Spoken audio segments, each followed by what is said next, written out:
Hello and welcome to Sobrix. I'm Adam and this is Sobrix. This is my channel for reviewing Lego sets and building them and other Lego related stuff. In this video I'm going to be taking a look at the Lego Marvel War Machine Mech Armor set.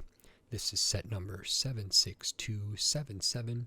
It has 154 pieces and I paid $15 for this set. I've looked at some of the other Marvel mech sets like the Rocket Thanos and the Hulk one. I've looked at the Venom mech armor and the Miles Morales that released alongside of this. I've looked at a few more. I tend to like these. They come together pretty quick. I generally think the price is relatively good for a toy, and I think they're just really fun models to play with and to have. So I enjoy these. So when these were announced and released, I was pretty excited. So I got this one as well. And I think War Machine really lends themselves to this style of set and this kind of, this mech armor thing. It feels very War Machine like, so it feels really good. So I'm interested to see how it looks in my hand. So I picked this up, and now in this video I'm going to open this up, I'm going to put this together, and then I'm going to share my thoughts on it. So while I build, I will speed the video up and then I'll slow it back down to review this set. So until then, enjoy.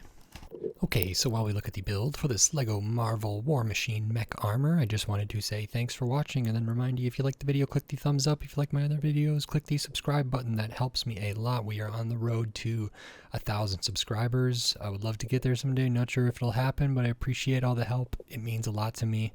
So thank you very much. And these mech builds, this mech build is pretty similar to other mech builds, so it came together relatively quick. So I just wanted to not really talk about the build. I think I do a good job in the review. So now on to my review for this set. Thanks.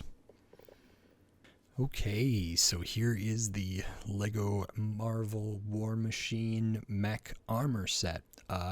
This is pretty cool. It does lend itself to this kind of set really well. I think this is like perfect for the character, so that's really great.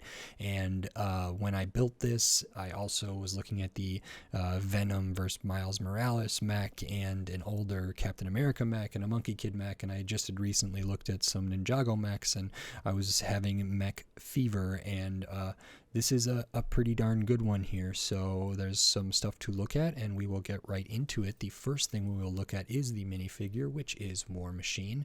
Good to get this one.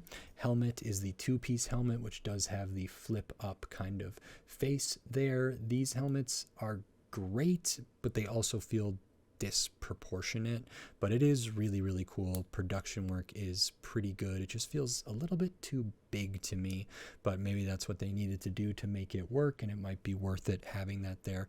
The kind of molding is really good. The printing for the face is well done. If I take that off, we have the face underneath there, which is good, pretty standard. Thankfully, this set comes with a hairpiece for War Machine here, which is very nice. They do not get an alternate face there, though. Looking at the torso, super detailed torso, really nice with kind of that gunmetal gray and light bluish gray, dark bluish gray, lots of little details in there. We do have printing on the midsection, which kind of continues the pattern of the kind of suit, and we have printing on the legs down to the feet, so really good to get that. In the Venom versus Miles Morales one, they didn't have any printing on the legs or midsection for either of the characters, so it's nice that it's in this one. Looking at the back, again, really detailed here with kind of the armor, sort of War Machine armor suit things, kind of all emulated there on the back, so that's very nice. Always appreciate when they add a hair piece here, and this is a really good minifigure.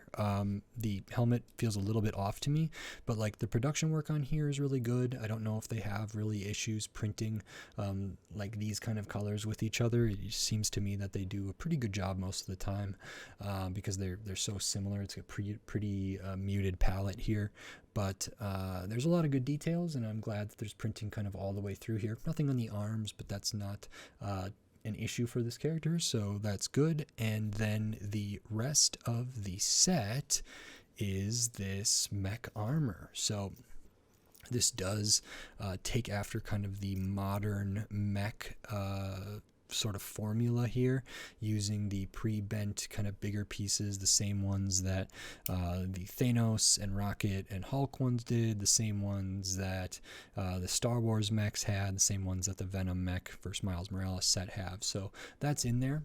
In this case, you know, the dark bluish gray works perfectly well because a lot of this is dark bluish gray and light bluish gray and kind of gunmetal gray and some silver in there. So pretty good. We start the build with the torso, pretty similar to any other torso you might see. We do get the chest piece in that kind of gunmetal gray there. We get this printed tile here for the center, which is really nice. You can put them in there, which is good. Looking around the back, they do actually have some kind of extra stuff back here, including this little like thing. I'm actually not even sure, what is this supposed to be? Oh, this is to, oh, that's actually really smart. I appreciate that very much if that is what this is supposed to be here. Whoa. Let me see if I can get these in here. I'm wondering if this is supposed to carry extra ammunition because there is stud shooters in this set. And if that is what this is supposed to be, that is so appreciated. That is actually kind of brilliant. I think that is what it is. So you do add that on the back. I think that might be like the last thing you build, and I was not sure what it is, but you do clip it on the back there. Back's pretty staple. We do have these kind of things that are like mech fingers, but they can be used on the shoulder. They almost look like a little projectile or something, or it's just some other mechanical part. But the most of the torso is the chest and the back area is pretty familiar. We do have waist rotation here, which is really nice. Hip rotation. The kind of hip area is pretty good. Interesting building technique back here where we have a stud on this side for this kind of piece, same over here, and then we have these two 1x2 hollow stud rounded kind of plates there, back to back, and they have a bar element running through them to connect them, so we get some symmetry there. But that is the back of a plate to the back of a plate, which is cool to see. Nicely done. At the front we have some ingot pieces, we have some studs on the side. The legs feel really good. They feel like they're built out more than the Venom one in a great way. So we do use some brackets. We tile out the front and the side, which is nice, kind of cover up the knee area a little more. And then we have kind of just very simple pieces used on the lower portion of the leg. The feet are very basic. They're actually the same design of feet as the older mechs used, which I was surprised by. I have the Captain America mech before they had those pre-bent pieces there, and the feet are identical in piece usages. They're just color swapped, so that's kind of unique to see. I guess if it's not bad, don't change it or whatever. So that's good, but I do like the legs on here more than I did on the Venom one. And then we have the arms. The arms are almost identical to each other, right to left, but there is some differences.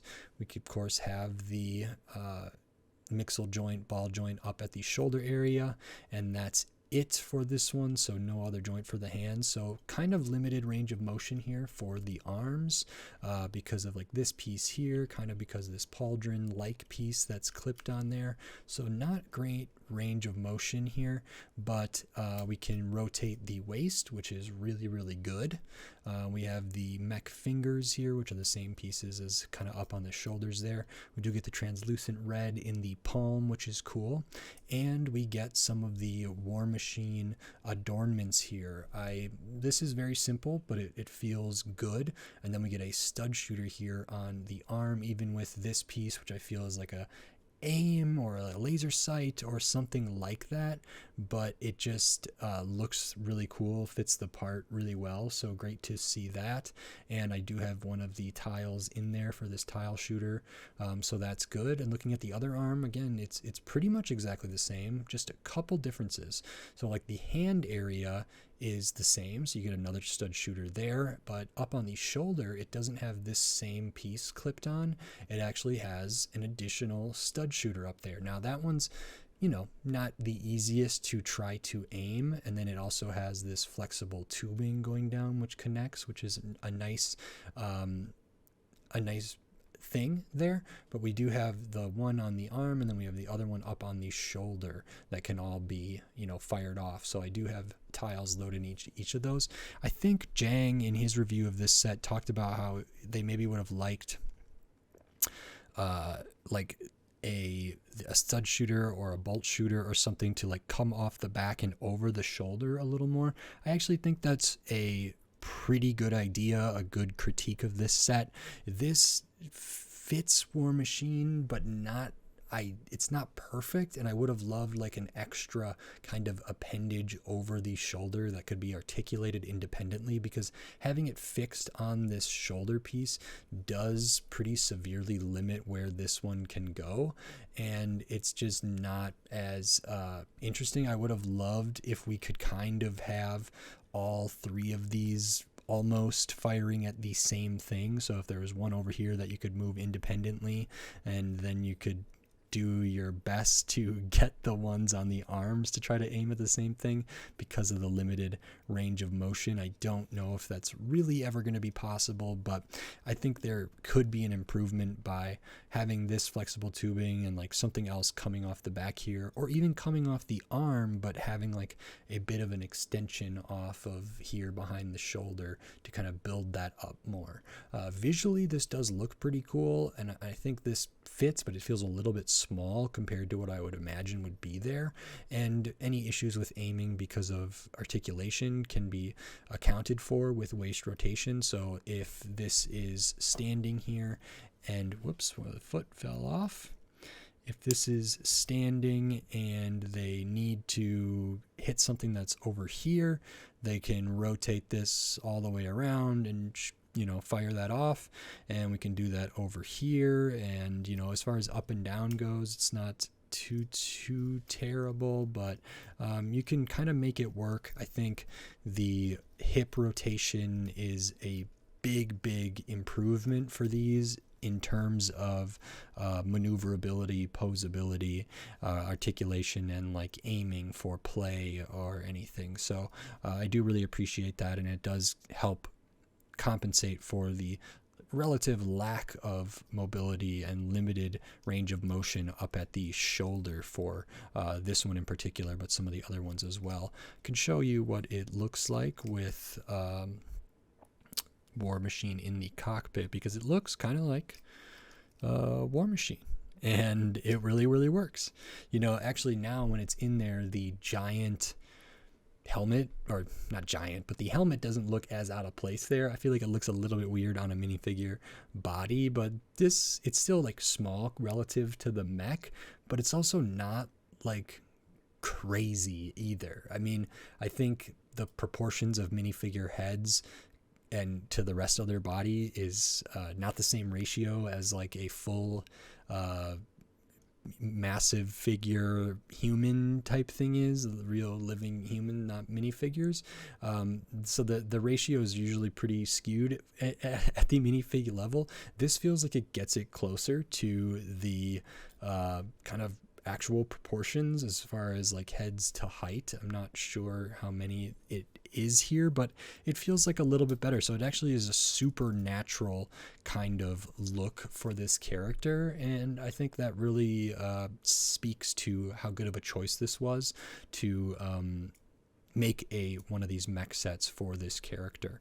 And then I didn't know what this was until now. This is the extra thing, can be clipped on the back, has some tiles, a little ingot there, and that is an ammunitions box for extra of the tiles for the tile shooter. So you can fit 4 in there because you can load 1, 2, 3 in the tile shooters and fit 4 in here. The set technically like has those 7, but we do have some extra pieces, and I'll show those, and I'm going to get to those now because I'll show that there is actually, you know, 1 more of those translucent red tiles in there. So you get 8, but really the set has 7. The extra hairpiece, extra ammunition, your 1x1s, your studs, your tiles. Good to get this little half circle tile piece there, Technic pin, all that good stuff. Trigger for the tile shooter, stud shooter type piece there.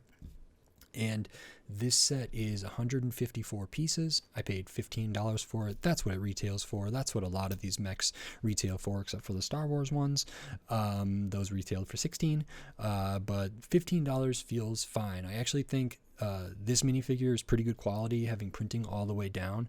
I think it's a great idea for a set. They did include the alternate hair here, which is always a super important thing to when assessing value. And I actually think this is a really brilliant consideration. It doesn't like add too much bulk here, but I love when Lego designers and the Lego group considers adding storage for different things, whether it's like projectiles or just minifigure accessories or otherwise. That's such a great quality of life thing. It helps prevent like lost pieces, and it just feels really good. I think this is implemented quite well here, so I do like to see that. And not that increases a ton of value. It's barely, you know, it's 1, 2, 3, 4, 5, 6, you know, it's probably 10 extra pieces at most there, which is kind of nothing, but it does add a lot, like I say, to the kind of quality of life things for this. It's actually really important for me to, I think, to say that, you know, that means a lot for a set like this to kind of be able to carry the extra ammunition with it, but also like keep everything kind of contained. And if only there was a place to store the extra hair somewhere. Oh, look at that. It fits right in there. But that's a big thing for me. And this is great. It feels a little better to me actually than the Venom one. I like the legs a lot more. The arms are okay, maybe a little more limited. They do have the stud shooters, which that one didn't. The hands are fine. And, you know, flexible tubing is all good. So 154 pieces, pretty good minifigure with the alternate hair, the 2-piece helmet, printing all the way through midsection, feet, legs, all that stuff is pretty good. I think $15 is a really fair price for these mechs, and I hope they stay there. I think that's good. I think it's a great toy, and I just think they're really fun. So I hope these stay in this right at this price and just keep maybe improving the possibilities, the piece usages, the techniques used.